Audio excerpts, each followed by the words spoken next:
ಪರಮಾತ್ಮ ಕೊಟ್ಟಾನ. ಎದಕ್ಕೆ ಕೊಟ್ಟಾನ? ಕಾಲು ಕೊಟ್ಟಾನ, ಕೈ ಕೊಟ್ಟಾನ, ಕಣ್ಣು ಕೊಟ್ಟಾನ, ವಾಣಿ ಕೊಟ್ಟಾನ, ಎಲ್ಲ ಕೊಟ್ಟಾನ ಭಗವಂತ. ಎದಕ್ಕಾಗಿ ಕೊಟ್ಟ? ಹಾನಿ ಮಾಡಿ ಬಂದೇವಂತ ನಾವು. ಎಲ್ಲೇ ತಾಯಿ ಹೊಟ್ಟಾಗಿದ್ದ ಬರುವಾಗ, ಹೇ ಭಗವಂತನೇ, ನಾನು ಗರ್ಭಕೋಶದಿಂದ ಹೊರಗೆ ಹಾಕು, ನಾನು ನಿನ್ನನ್ನು ನೆನೆಸ್ತೇನೆ, ನಿನ್ನನ್ನು ನಾಮಸ್ಮರಣೆ ಮಾಡ್ತೇನೆ, ಹೇ ಭಗವಂತ ಇದೊಂದು ದುಃಖದಿಂದ ಪಾರು ಮಾಡು ಅಂತ ತಿಳ್ಕೊಂಡು ಜೀವಾತ್ಮ ಎಲ್ಲಿ ಬೇಡ್ಕೊಂಡನಂದ್ರೆ ತಾಯಿ ಹೊಟ್ಟೆಗಿದ್ದಾಗ ಆ ಪರಮಾತ್ಮ ಪ್ರಾರ್ಥನೆ ಮಾಡ್ಯಾನ. ಆವಾಗ ಪರಮಾತ್ಮಂತನ ಈ ಭೂಲೋಕಕ್ಕೆ ಹೋಗಿ ನೀನು ನನ್ನನ್ನು ನೆನೆಸು, ನನ್ನನ್ನು ನಾಮಸ್ಮರಣೆ ಮಾಡು ಅಂತ ತಿಳ್ಕೊಂಡು ಅವನು ಪರಮಾತ್ಮ ಭೂಮಿ ಕಳಿಸ್ಯಾನ. ಅದನ್ನು ಯಾರು ಮಾಡಿದರು ಅಂದರೆ 12ನೇ ಶತಮಾನದಲ್ಲಿ. ಎಷ್ಟು ಅಂದ್ರೆ 1,96,660 ಮಂದಿ ಶರಣರಿದ್ರು. ಗಣಂಗಳು ಅಂತಾರೆ ಅವರಿಗೆ. ಎಷ್ಟು ಮಂದಿ? 1,96,660 ಮಂದಿ ಶರಣರಿದ್ರಿ. ಎಲ್ಲೇ? ಬಸವ ಕಲ್ಯಾಣದೊಳಗೆ. ಅಲ್ಲಿ 27 ವರ್ಷ ಶಿವಾನುಭವ ಮಾಡಿದರು.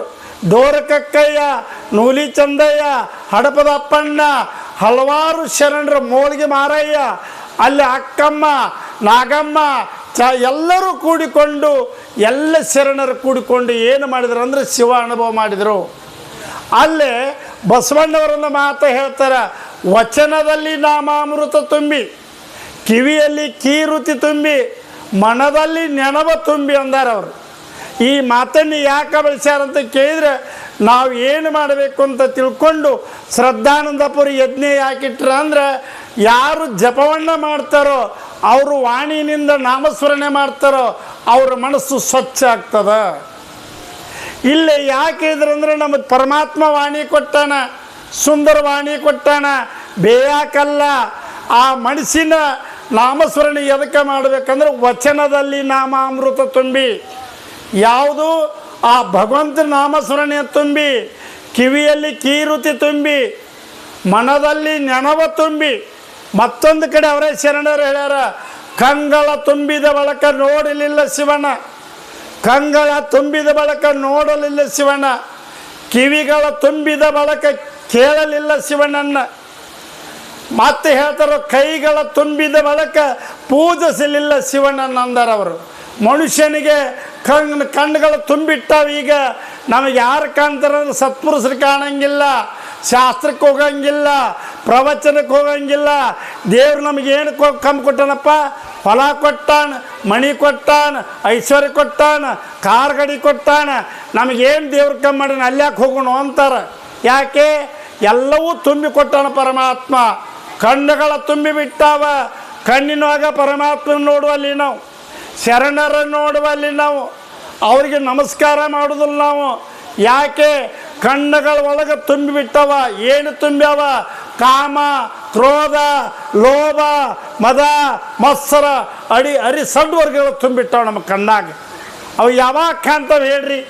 ನಮಗೆ ಕಾಣ್ತದ ಶಬ್ದ, ಸ್ಪರ್ಶ, ರೂಪ, ರಸ, ಗಂಧಗಳು ತುಂಬ್ಯಾವ ನಮ್ಮೊಳಗೆ. ನಮ್ಮೊಳಗೆ ಏನು ತುಂಬ್ಯಾವ ಅಂದ್ರೆ ಕಣ್ಣೊಳಗೆ ರೂಪ ತೋರೈತಿ. ರೂಪಕ್ಕೆ ಮರಳಾಗಿದ್ದಿದ್ದು ಕಣ್ಣು. ಅಂಥದನ್ನು ನಾವೇನು ಮಾಡಬೇಕಂದ್ರೆ, ವಾಣಿಯಲ್ಲಿ ಏನಂದ್ರೆ ಬರೀ ಅಶಬ್ದಗಳನ್ನು ಮಾತಾಡ್ತೇವೆ ನಾವು. ಇನ್ನೊಬ್ಬರ ಮನಸ್ಸಿಗೆ ನೋವಾಗುವಂಥ ಮಾತಾಡ್ತೇವಲ್ಲ, ಅದಕ್ಕಾಗಿ ಹಂಗೆ ಮಾತಾಡಬೇಡ್ರಪ್ಪ ಅಂತ ಶರಣರು ಹೇಳ್ಯಾರ. ವಚನದಲ್ಲಿ ನಾಮಾಮೃತ ತುಂಬಿ, ನಿಮ್ಮ ವಾಣಿಯಲ್ಲಿ ಎಂಥ ಶಬ್ದ ಬರಬೇಕಂದ್ರೆ ಓಂ ನಮಃ ಶಿವಾಯ ಅನ್ರಿ, ಗುರು ಬಸವಲಿಂಗಾಯ ನಮಃ ಅನ್ರಿ. ಯಾಕಂದ್ರೆ ಅದರ ಅಂದ್ರಿನಿಂದ ನಮ್ಮಲ್ಲಿದ್ದಂಥ ಪಾಪ ಪರಿಹಾರ ಆಗ್ತದೆ. ಮತ್ತೆ ಹೇಳ್ತಾರೆ ಅವರು, ಏನು ಹೇಳ್ಯಾರ? ಕಿವಿಯೊಳಗೆ ಕೀರಿತು ತುಂಬಿ, ಕಿವಿಗಳಂದ್ರೆ ಸ್ತೋತ್ರ ಅಂತ ಕರೀತಾರೆ. ನಾವು ಎಲ್ಲದಕ್ಕೂ ಶ್ರೇಷ್ಠವಾದದ್ದು ಯಾವುದು ಅಂತ ಕೇಳಿದ್ರೆ ಶ್ರವಣ, ಮನನ, ನಿಧಿಧ್ಯಾಸನ ಮಾಡಬೇಕಂತ. ಶ್ರವಣ ಅಂದರೆ ಕೇಳೋದು. ಎಲ್ಲಿ ಕೇಳೋದು ಅಂತ ಕೇಳಿದ್ರೆ, ಯಾರು ಕೇಳೋದು, ಹೆಂಗೆ ಕೇಳೋದು? ಮನಸ್ಸು ಕೊಟ್ಟು ಕೇಳಬೇಕು. ನಾವೆಲ್ಲ ಜಗ್ಗ ಕೇಳಿದ್ರಿ. ಯಾಕಂದ್ರೆ ಕೆಲವೊಂದು ಕಡೆ ಹೋಗಿರ್ತಿಲ್ಲ ಕಾರ್ಯಕ್ರಮಕ್ಕೆ, ಅವ್ರು ಏನು ಹೇಳ್ತಾರಂದ್ರೆ, ಅಜ್ಜರ ನೀವೇನೇ ಹೇಳಿದ್ರಲ್ರಿ ಇನ್ನೊಮ್ಮೆ ಹೇಳು ಅಂದ್ರೆ ಅವ್ರು ಇಲ್ಲೇ ಇರ್ತಾರೆ. ಅವರು ಮನಸ್ಸು ಎಲ್ಲಿ ಇರ್ತದೆ ಹೇಳ್ರಿ? ಮನಸ್ಸು ಕೊಟ್ಟು ಕೇಳಬೇಕು. ಮನಸ್ಸಿನಲ್ಲಿ ಏನದ? ಕಿವಿ ಒಳಗಿರುವ ಮನಸ್ಸು, ವಾಣಿ ಒಳಗಿರುವ ಮನಸ್ಸು, ಆ ಮನಸ್ಸು ಎದಕ್ಕೆ ಹಚ್ತೀರಪ್ಪ ಅಂದ್ರೆ ಅದಕ್ಕಾಗಿ ಹಚ್ಚಬೇಕಂತ ಅಣ್ಣ ಬಸವಣ್ಣವ್ರು ಹೇಳ್ಯಾರ. ನಮಗೇನು ಕೊಟ್ಟಾನ ಪರಮಾತ್ಮ? ಸುಂದರ ಶರೀರ ಕೊಟ್ಟಾನ. ವಾಣಿ ಒಳಗೆ ನಾಮಸ್ಮರಣೆ ಮಾಡಿರಿ, ವಚನಾಮೃತ ನೋಡ್ರಿ. ಕಿವಿಯೊಳಗಂದ್ರೇನು? ಶಾಸ್ತ್ರ ಪ್ರವಚನ ಕೇಳ್ರಿ. ಮನಸ್ಸಿನೊಳಗೆ ನೆನವಿಟ್ಕೋರಿ, ಪರಮಾತ್ಮ ನಮ್ಮ ಒಳಗದಾನ, ದೇವರ ಹೊರಗಿಲ್ಲ.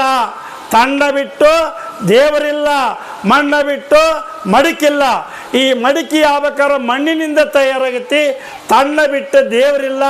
ದೇವ್ರು ಎಲ್ಲಿದಾನಂತ ಕೇಳಿದ್ರೆ ಹೇಳ್ತಾ ನಿಮಗೆ ಕೇಳ್ರಿ, ದೇವರೆಲ್ಲದನಂತ ಕೇಳಿದ್ರೆ ಎಲ್ಲರೊಳಗೂ ದೇವರಿದ್ದಾನೆ.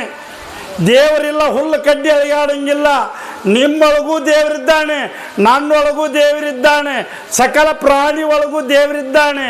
ಎಲ್ಲಿವರೆಗೆ ಶಿವ ಇರ್ತಾನೋ ಅಲ್ಲಿವರೆಗೆ ನಾವು ಇರ್ತೇವೆ. ಶಿವ ಹೋದ ಮೊದಲು ಶವಾಕ್ಯ ನಾವು.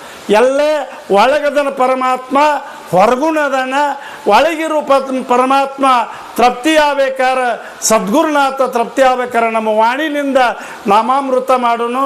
ಕಿವಿ ಒಳಗೆ ಶಾಸ್ತ್ರವನ್ನು ಕೇಳ್ರಿ, ಮನಸ್ಸಿನಾಗ ಪರಮಾತ್ಮನ ಧ್ಯಾನ ಮಾಡ್ರಿ ಅಂತ ಹೇಳುತ್ತಾ ನಾನು ಎರಡು ಮಾತನ್ನು ಮುಗಿಸ್ತಿದ್ದೇನೆ. ಸದ್ಗುರುನಾಥ್ ಮಹಾರಾಜ್ ಕಿ ಜೈ.